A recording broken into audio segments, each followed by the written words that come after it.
अपने डॉक्यूमेंट में सिर्फ प्रो माइनॉरिटी स्टैंड जुडिशरी हो, बाकी जगह हो, ये उनकी सोच है।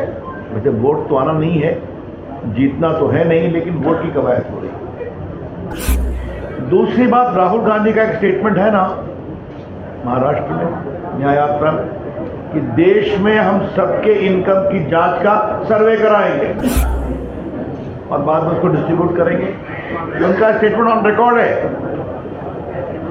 इसका मतलब क्या है कि जिसने कमाया अपनी मेहनत से, उसके पैसे को आप छीनना चाहते हैं।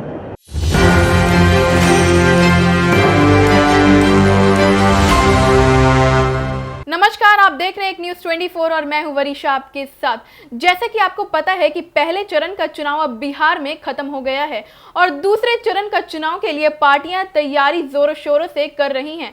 दूसरे चरण में बिहार के 5 सीटों पर मतदान होना है, जिसमें भागलपुर, बांका, किशनगंज, कटिहार और पूर्णिया शामिल है। ऐसे में इन सभी लोकसभा सीटों पर राजनीतिक पार्टियां ताबड़तोड़ रैली कर रही हैं। इस बीच अगर बात की जाए प्रदेश कार्यालय मीडिया सेंटर की, आज बीजेपी का प्रेस कॉन्फ्रेंस आयोजित किया गया, जिसमें मुख्य अतिथि रविशंकर प्रसाद, जो बीजेपी के पटना साहिब सीट से चुनावी मैदान में हैं, और डिप्टी सीएम सम्राट चौधरी मौजूद थे। उन्होंने विपक्षी पार्टी इंडिया गठबंधन को लेकर कई कटाक्ष किए और यहां तक कि उनका नाम भी बदल दिया। आइए पहले इस वीडियो में पूरी जानकारी देखते हैं। तो ये हमारी सोच है। उनकी सोच क्या है? उनका मैनिफेस्टो मेरे पास है। 17 बार खाली माइनॉरिटी किया गया है, 17 बार।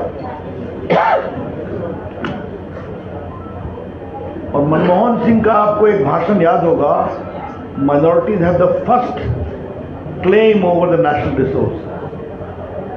और याद करिए 2004-2005 में हैदराबाद में SC/ST के रिजर्वेशन में काटकर अल्पसंख्यक मुस्लिम को रिजर्वेशन देने की कोशिश की गई, जिसको हाईकोर्ट ने क्वॉश किया। तो यह है कांग्रेस का इतिहास।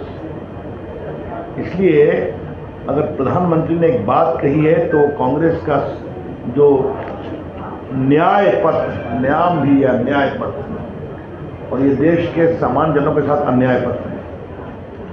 तो एक बात तो यह हमें कहना है कि ये उनकी अपने डॉक्यूमेंट में सिर्फ प्रो माइनॉरिटी स्टैंड जुडिशरी हो, बाकी जगह हो, ये उनकी सोच है। वैसे वोट तो आना नहीं है, जीतना तो है नहीं, लेकिन वोट की कवायद हो रही है। दूसरी बात, राहुल गांधी का एक स्टेटमेंट है ना महाराष्ट्र में न्याय यात्रा में कि देश में हम सबके इनकम की जांच का सर्वे कराएंगे और बाद में उसको डिस्ट्रीब्यूट करेंगे। उनका स्टेटमेंट ऑन रिकॉर्ड है। इसका मतलब क्या है कि जिसने कमाया अपनी मेहनत से, उसके पैसे को आप छीनना चाहते हैं। यही तो बात कही गई। तो कांग्रेस पार्टी हाइट तो वहां क्यों मचाई?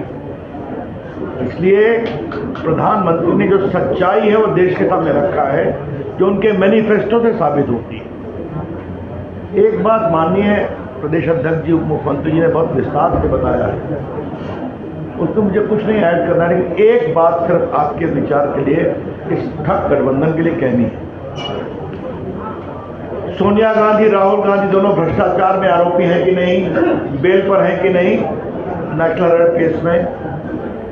लालू जी को चारा घोटाले में सजा हुई है कि नहीं 3-4 केस में। जमीन दो, नौकरी लो, इसमें लालू जी, राबड़ी जी और तेजस्वी जी को खिलाफ कार्रवाई हो रही है कि नहीं हो रही है। दिल्ली के मुख्यमंत्री भ्रष्टाचार में जेल में है कि नहीं, बार बार कोर्ट उनके पिटीशन को रिजेक्ट करता है। और हमारे झारखंड के मुख्यमंत्री भी भ्रष्टाचार के मामले में जेल में है। ये गठबंधन बन करके देश को न्याय देगा। ये सिर्फ ठगबंधन नहीं है, ये लूट बंधन है। इतना ही हम कहना चाहेंगे। इसलिए सब बड़े बड़े नेताओं की उन्हें बात कही, छोटों की बात नहीं। धन्यवाद। जी हाँ, तो जैसा कि आपने इस वीडियो में देखा कि सम्राट चौधरी ने विपक्षी पार्टी को लेकर बड़ा बयान दिया है और उन्होंने इंडिया अलायंस का नाम ही बदल दिया, महागठबंधन का नाम चेंज करके महाठगबंधन कर दिया। जी हाँ, उन्होंने ये पत्र आज प्रेस कॉन्फ्रेंस में जारी किया, साथ ही वह विपक्षी दलों पर आरोप और प्रत्यारोप लगाते भी दिखे। तो फिलहाल इस खबर में इतना ही। ऐसी तमाम खबरों की जानकारी के लिए आप देखते रहें एक न्यूज़ 24 को। हमारा फेसबुक पेज को लाइक करें और यूट्यूब चैनल एक न्यूज़ 24 को सब्सक्राइब करें। धन्यवाद।